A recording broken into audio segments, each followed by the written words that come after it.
Et à présent, comme chaque mercredi à cette heure-ci, c'est l'œil de l'expert. Aujourd'hui, maître Franck Sprit, bonjour. Bonjour. Avocat au barreau de Lille. Dans quelques jours, Nicolas Sarkozy va être incarcéré à la Santé à Paris après une condamnation à 5 ans de prison ferme avec exécution provisoire. Un peu plus tôt cette année, Marine Le Pen a été condamnée à 5 ans d'inéligibilité avec exécution provisoire. Alors ça nous a questionné, ces exécutions provisoires. Et puis, dans la région, ici, le président de l'AMEL a été condamné, le maire de Roubaix, le président du conseil départemental également. Bref, les condamnations en ce moment, avec ou sans exécution provisoire, se multiplient et arrivent dans les médias. On a du mal à comprendre, on a du mal à s'y retrouver. L'appel, le recours suspensif, la condamnation en appel, le mandat de dépôt. Bref, est-ce que d'abord, avant de plonger dans le sujet, vous comprenez, maître Franck Sprit, qu'il est difficile à comprendre et encore plus difficile de savoir qu'en penser, surtout pour les non-initiés? Alors, il est difficile de le comprendre pour les non-initiés, mais je vais vous faire un aveu, il est difficile de le comprendre pour un initié. En ce sens que la technique, entre guillemets, de l'appel et de l'exécution provisoire est extrêmement complexe et rend les choses, in fine, très aléatoires dans le procès, qu'il soit civil, pénal ou administratif.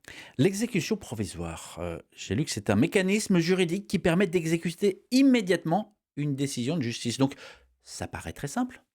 Ça paraissait très simple, je parle à l'imparfait, parce qu'auparavant, vous aviez une césure assez simple entre ce qui était du domaine du référé et ce qui était du domaine du fond d'une affaire.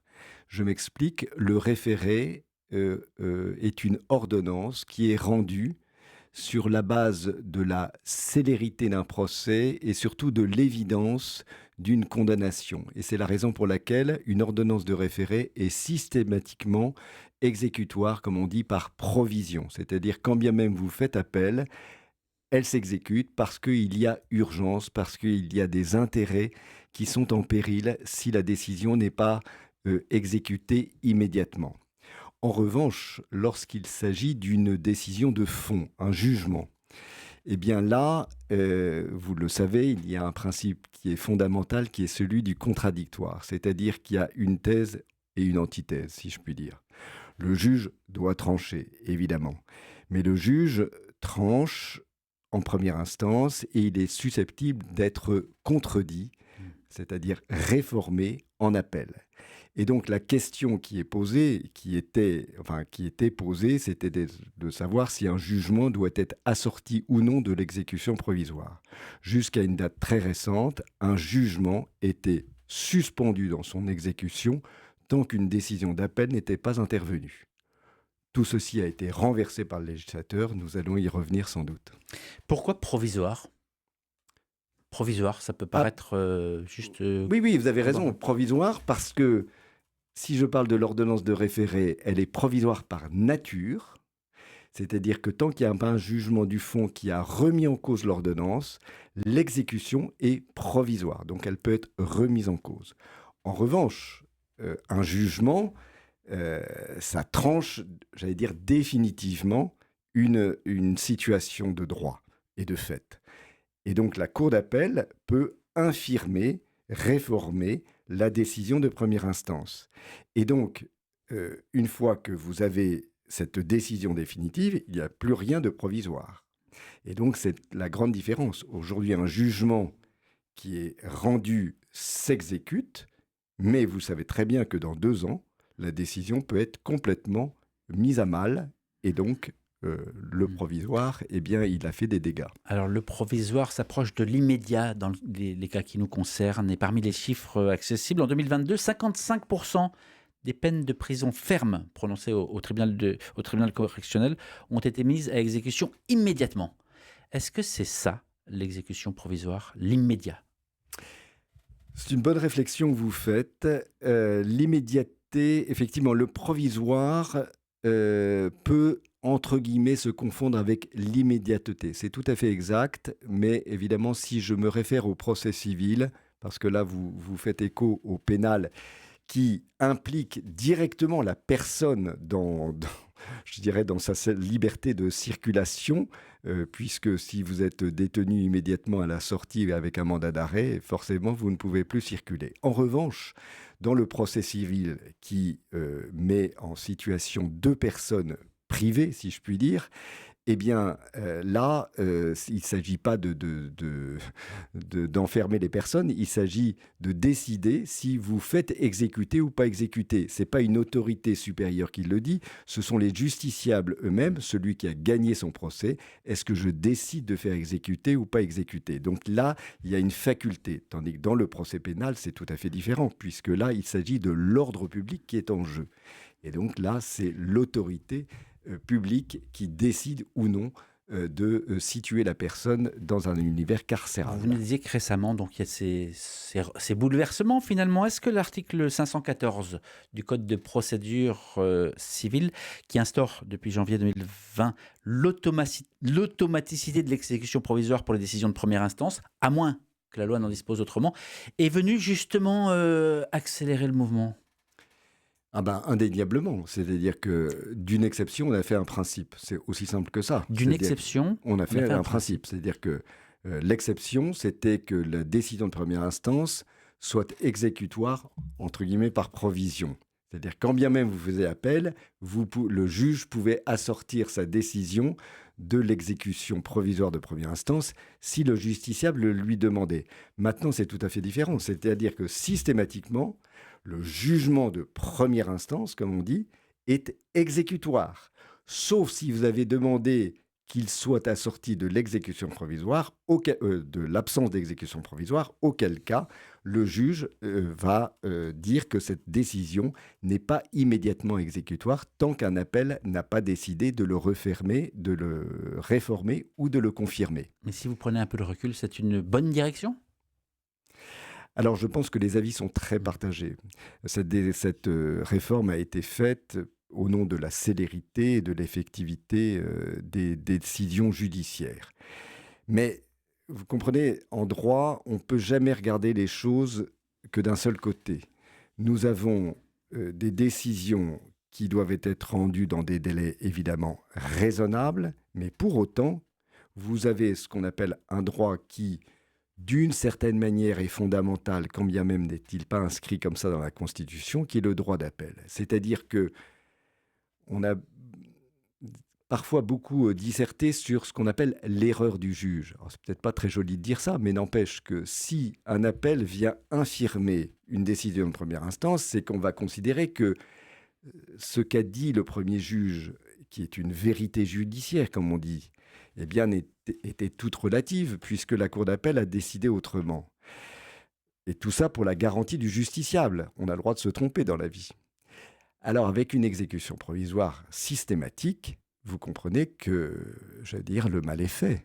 Et Mais ça, c'est très important. Il faut quand même se rendre compte que, au nom de la célérité, on ne peut pas tout faire. est-ce que ça a permis de désengorger les tribunaux? Bah écoutez, pour l'instant, je pense que les statistiques sont insuffisantes pour pouvoir tirer des conclusions de cet ordre-là. Mmh. En termes d'exécution provisoire, on a parlé du civil, mais par exemple, en droit du travail aussi, il existe 2 types d'exécution provisoire, celle du droit et celle pouvant être ordonnée par le jugement en conseil des prud'hommes. Est-ce que on est sur le même principe? Vous avez le même principe. Alors, l'ordonnance de référé est systématiquement exécutoire par provision. Il faut évidemment qu'il y ait une évidence dans la demande du justiciable. Et le jugement de première instance ne sera pas exécuté tant qu'il n'y a pas une décision d'appel qui l'aura ordonné. Mmh. On peut revenir un instant sur les suites du dossier Sarkozy, le chef de l'État qui va être donc incarcéré mardi à la prison de la Santé. Les juges n'ont pas puni une orientation politique, mais appliqué le droit. C'était une phrase qui est revenue dans la bouche de défenseurs du droit, finalement. Pourquoi ce besoin d'un rappel alors qu'il y a une véritable tempête autour de la justice? De nombreux responsables politiques, même de premier plan, ont dénoncé une justice politique, ils ont remis en cause la séparation des pouvoirs. Comment vous l'avez vécu? Bah, en fait, le sujet, au-delà de la personne de Nicolas Sarkozy, ancien président de la République, je le rappelle, la question est de toute façon tout à fait intéressante de savoir en fait jusqu'à quel moment on peut, ou à quel niveau on peut commenter une décision judiciaire et comment effectivement les motivations sont-elles admises par, je dirais, le citoyen?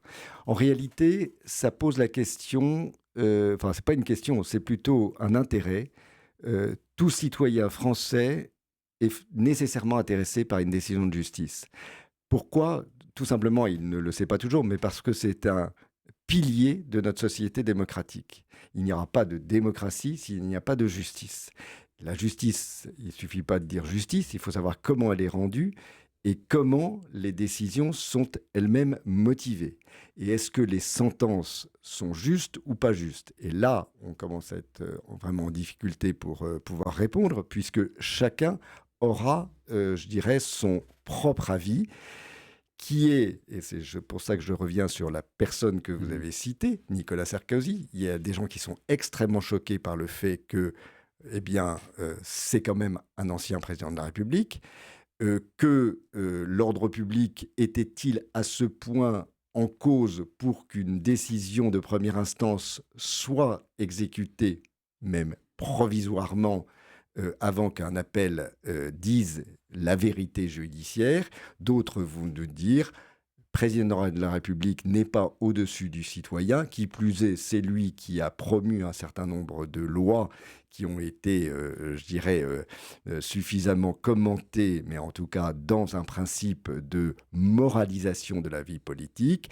Eh bien, il y a un peu un effet boomerang, on me passe l'expression, qui a fait que certains ont été très satisfaits de voir que la justice, avec toute son autorité, tout son panache, a rendu une décision difficile pour le citoyen qu'est Nicolas Sarkozy, et qui plus est difficile lorsqu'il a été à la tête de cet État, et donc qui est gardien de la Constitution et donc de la justice. Donc si vous voulez, je pense qu'on pourra avoir tous les avis. La situation est effectivement très délicate sur le plan, j'allais dire, ne serait-ce qu'intellectuel. Les avis se respectent, ils peuvent s'entendre. C'est quand même extrêmement fort, extrêmement puissant, et j'ai une petite réserve par rapport au fait que je ne sais si à ce point l'ordre public, l'urgence demandait à ce qu'il y ait une exécution provisoire qui reste un pouvoir discrétionnaire du juge de première instance. Voilà. Ça, c'est Et dit. donc, voilà. Voilà. Et Trois petits points. ma toute dernière question, beaucoup plus simplement, est-ce que vous avez déjà connu de votre expérience une telle fronde vis-à-vis justement du pouvoir judiciaire? Parce que là, ça tirait dans tous les sens. Oui, je pense que si on se replace dans les années 60, il y a eu des patrons qui ont été aussi mis à mal par la justice pénale. Et bon, certains ont considéré qu'au contraire, enfin, la délinquance en col blanc, eh bien, ne doit pas être impunie. Et donc, oui, il y a eu, si on reprend la littérature là-dessus, il y a énormément de choses sur, effectivement, la fronde contre la justice. Mais attention, hein, on parle de quelque chose d'extrêmement important. Je sais bien qu'on vilipende l'État dans tous les sens. Aujourd'hui, les gouvernants, les gouvernements, le président de la République, la justice, je crois qu'il faut faire attention à quelle société nous tenons. Je pense que dans cette radio, nous devons effectivement rappeler qu'il y a des principes démocratiques, et donc il faut effectivement prendre ça avec beaucoup de réserve, de mesure par rapport à ce que l'on se dit et la réaction que l'on a par rapport aux événements, puisqu'aujourd'hui, je vais dire, tout se sait très très vite et tout se commente encore plus vite. Et cette radio, c'est RCF Hauts-de-France. L'entretien va être à retrouver sur la page YouTube de notre radio. Merci, Maître Franck Sprit, d'avoir été notre expert cette semaine. Et merci à Mathieu Dubois qui a assuré la technique. On va se quitter avec un extrait de Louisa qui chante Soleil bleu. Merci de votre fidélité à RCF Hauts-de-France.